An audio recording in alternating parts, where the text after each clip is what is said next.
Olá, amigos do Notícias Agrícolas, no ar mais um boletim de mercado do boi, olhando para esse mercado que segue firme. Aqueles R$ 300 por boi China se mantém, aquele patamar dos 290, 295 para boi para mercado interno também está se mantendo aí. Enfim, é um patamar que vem se consolidando. Mas será que tem fôlego para continuar assim? Será que tem fôlego para voltar a subir? Enfim, o que pode acontecer daqui para frente? Quais os fatores que podem influenciar na dinâmica de formação de preços? Douglas, seja bem-vindo, meu caro. Obrigado pela participação conosco aqui no Notícias Agrícolas. E eu começo te perguntando, diante desse cenário de firmeza que a gente tem, qual é o próximo passo? O que a gente pode esperar, Douglas? Muito boa tarde, Alexander. Muito boa tarde a todos os amigos do Notícias Agrícolas. Sempre um prazer falar com vocês.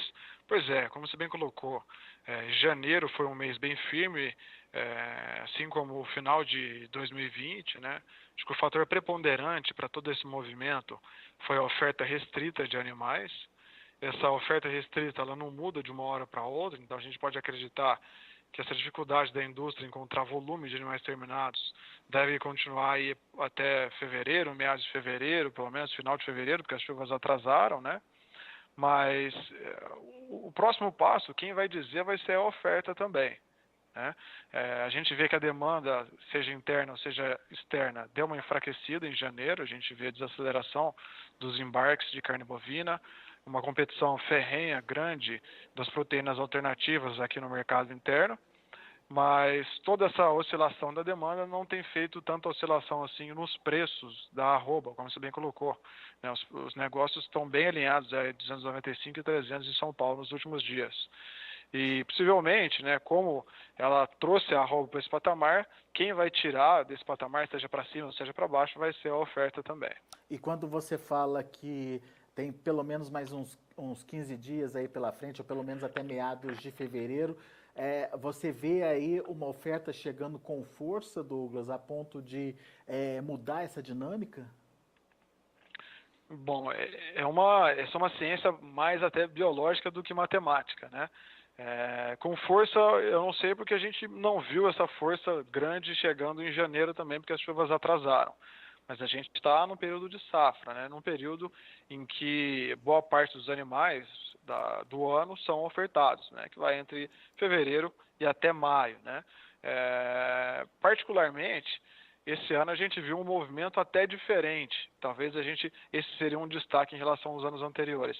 2019 e 2020 foram anos de retenção também. A gente vê nos principais estados de pecuária que os pecuaristas retiveram as fêmeas mais velhas, possivelmente matrizes, né, boas mães, que colocam bezerro com regularidade, um bezerro firme e tal, tentando ampliar o rebanho. Possivelmente isso está acontecendo agora também em 2021, só que o detalhe diferente que a gente comentou antes agora foi a seca, né?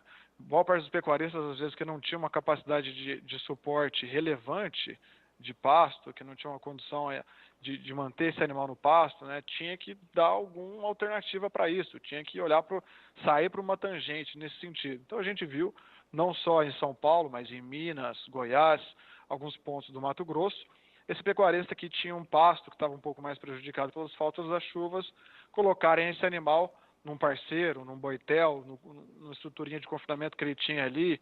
Então, isso pode ser talvez uma mudança ligeira da dinâmica que a gente vê nesse primeiro semestre. Então, esse animal que não foi terminado a pasto pode ser terminado aí em confinamento, e isso refletiria no final de safra, aí mais para maio, abril, alguma coisa nesse sentido. Aliás, essa semana a gente conversou, Douglas, com pecuaristas lá do Mato Grosso, e eles trouxeram justamente essa condição, né? Que além da oferta do tradicional da época, tem esse gado que estava sem o pasto e que foi confinado, e que ele pode aparecer, mas pelas contas do pessoal lá do Mato Grosso, a partir de março. Você está falando um pouquinho mais adiante, talvez abril, maio. Mas, enfim, existe essa preocupação em comum de que haja uma coincidência, né? uma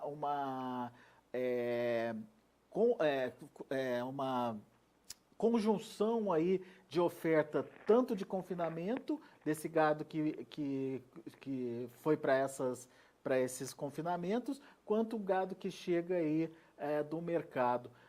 Mas, mesmo assim, é um motivo de preocupação e de mudança de preços, Douglas?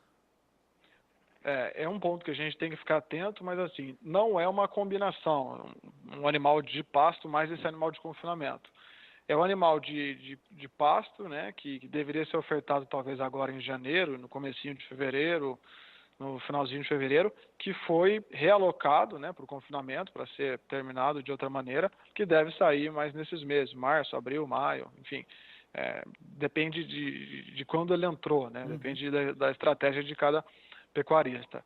Mas isso pode mudar um pouco a dinâmica, sim, né? Não é um fator de preocupação, mas talvez cadencia um pouco mais essa entrada da safra, cadencia um pouco mais, cadenciou janeiro como um todo, janeiro foi um mês de firmeza, em nenhum momento houve um movimento forte de safra, né? Fevereiro também possivelmente deve ficar cadenciado, mas muda um pouco a dinâmica da safra, sim.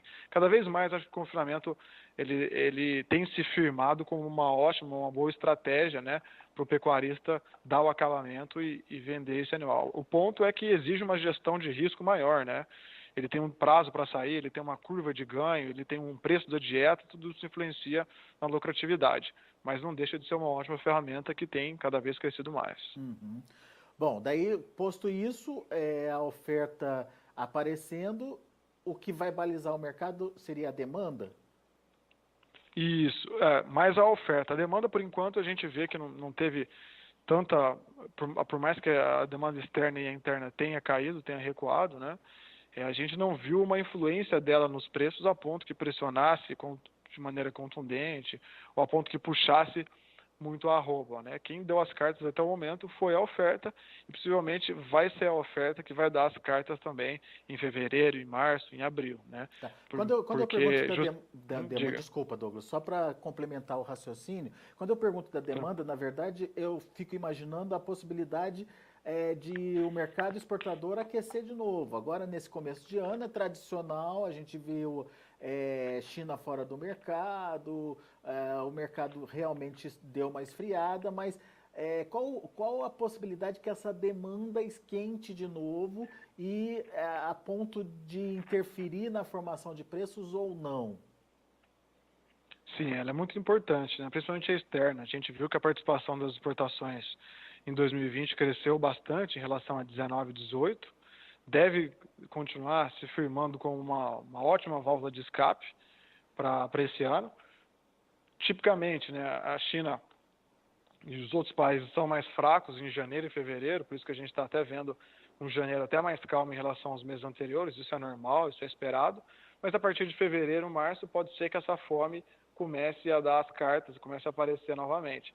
A gente tem que ficar bem atento ao dólar também, né, porque em outubro, novembro, dezembro, a gente viu um dólar aí de 5,60, 5,70, 5,50, e isso deixava nossa carne muito competitiva no mercado externo, né? Nosso produto ganhava competitividade e a gente vendia relativamente mais, né? Se a fome lá deve continuar, né? Acho que a demanda chinesa ela é crescente, ela vem de uma base per capita pequena, mas ela é relevante porque ela é crescente ao longo do tempo. A gente firmou grandes parcerias, todo o mérito da ministra, fez um excelente trabalho, abriu mais mercados, então a gente tem consumidores consolidados, né? Mas o dólar é um ponto de atenção. Mas, sem dúvida, a partir de março, abril, isso pode contrabalancear, sim. As exportações devem ganhar um pouco mais de fôlego em relação a janeiro e fevereiro, esses 2 meses iniciais de 2021. Em relação à demanda interna, sem grandes perspectivas, né? Em relação à demanda interna, a gente passa por um período ainda delicado, né, com a saída do auxílio. Existem alguns projetos, talvez, que tentem retomar esse auxílio até junho, julho de 2021, mas são projetos ainda, não tem nada aprovado. O mercado já deu alguns sinais em relação ao dólar, Bovespa, fluxo de capital, né? Que a retomada do auxílio pode impactar no teto de gastos e aí o mercado fica até um pouco azedo quando retoma essa conversa, né? Mas, enfim, isso a gente está conjecturando, isso são decisões do governo, enfim, da equipe econômica, a gente só está vendo como o mercado reagiu, né? A gente tem um desemprego alto ainda, né? E a saída do auxílio poderia impactar, sim, poderia deixar o consumo interno mais morno nesse sentido. Muito bem. Agora, você falou de um outro fator que é importante também da gente analisar, que é a concorrência com as proteínas alternativas. Além de tudo, além dessa fraqueza, né, da demanda, a proteína concorrente aí diminui ainda mais digamos, o apetite do consumo aí pela carne bovina, Douglas? Sim, né, principalmente para a população que tem uma renda disponível mais curta, né, em meses de impostos altos, de inflação alta, aluguel subindo, gás subindo, a gente vê material escolar da criançada também, às vezes, precisa coisa que seja renovada, a gente tem PVA. Para essa parcela da população, um preço mais alto da carne pode haver, sim, alguma migração, né? A gente vê que o suíno recuou bastante nas últimas semanas, né? Até o CPEA soltou um estudo que a diferença entre a carne suína e a carne bovina está nas máximas desde 2004, isso é um ponto de atenção para a gente. O frango, geralmente, ele é um pouco mais estável, mas essa diferença cresceu sim. Cresceu em janeiro, tá bem nítida. Talvez até em função do abate contido que a gente está vendo nesse momento, né? Boa parte dos frigoríficos reduziu o fluxo de abate em função da oferta restrita, e aí o preço da carne continua sustentado, enquanto as outras duas proteínas, o suíno e o frango, recuaram, né? Então essa diferença agora, essa competitividade da carne suína e a carne de frango está maior, está mais evidente. Bom, diante dessas constatações, o que a gente pode esperar então, Douglas? Bom, a arroba deve continuar sustentada, a gente vê aí que faz 2 semanas praticamente que esses 290 acontecido, né? Os 300 aconteceu também, principalmente para animais China, né? Talvez a gente tenha hoje 2 mercados paralelos, né? Dois mercados do boi gordo, um em frente ao outro, né? 2 rumos, né? Para a China, para exportação, a gente vê sim frigoríficos pagando 300, isso acontece, mas para o mercado interno, como a gente colocou, né? As proteínas alternativas recuaram, a população também não tem uma renda disponível tão grande em janeiro e fevereiro, que são meses mais apertados de impostos. A gente vê a indústria mais exposta neste mercado interno pagando 290, 295, enquanto os exportadores que têm o maior fôlego pagando 300. Então seriam 2 mercados paralelos, mas sustentados em si pela oferta restrita, né? E essa oferta que vai ditar o rumo nos próximos meses também. Essa é a nossa visão. Muito bem. E isso deve começar a acontecer a partir de meados de fevereiro. Isso, até meados de fevereiro a gente acredita que, como o ciclo é longo, a questão de chuva atrasou, não tem muita mudança pela parte da oferta de animais terminados. Deve acontecer um pouco mais para frente, quando a gente vê alguma normalização dessa oferta. Por enquanto, essa oferta deve continuar restrita assim nos primeiros dias de fevereiro. Muito bom. Boa, Douglas. Obrigado pela sua participação aqui com a gente no Notícias Agrícolas, alinhando aí as preocupações, né, em relação à formação de preço e trazendo cenários que nos ajudam a entender para onde esse preço pode ir. Por enquanto é uma questão importante, a demanda de exportação ela pode voltar a aquecer, mas daí depende do dólar. A demanda interna ela tem aí um fundamento muito grande, que é a questão da falta de renda da população, alinhada aí com uma concorrência que vem aumentando em relação às demais proteínas. E a gente tem uma sinalização de que já a partir da segunda quinzena de fevereiro a gente pode ver aí uma ampliação da oferta de animais. Talvez não tão grande para fazer preço despencar, mas uma melhora de oferta diante de um quadro de demanda sem grande apetite aí, pode resultar numa correção de preços, pelo menos, certo, Douglas? Exato, o mercado é firme, quem deu as cartas até agora foi a oferta restrita, né? Possivelmente quem vai dar as cartas nos próximos meses, nas próximas semanas, deve ser a oferta também. Por enquanto, a gente vê a exportação, mesmo com recuo em janeiro, mantendo o fôlego da indústria pagar 300, mas quem está exposto ao mercado interno tenta pagar 290, 295, porque, como você bem colocou, a renda da população está mais enxuta. Boa, Douglas. Obrigado, meu amigo. Mais uma vez, obrigado pela participação e volte sempre. Eu que agradeço pela oportunidade, conte conosco por aqui. Um forte abraço. Valeu, um abraço, Douglas. Tá aí, Douglas Coelho, Radar Investimentos, aqui com a gente no Notícias Agrícolas. E você que quer saber como estão as negociações, mercado futuro, a gente mostra para vocês como os negócios estão andando.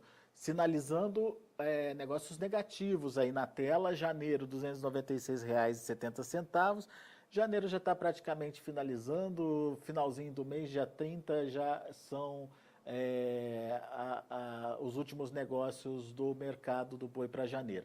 Fevereiro começa a ter, portanto, a importância de R$ 293,80, houve uma queda de 0,14%, o maio R$ 280, queda de 0,09%, e outubro R$ 285,25 por arroba, queda de 0,78%.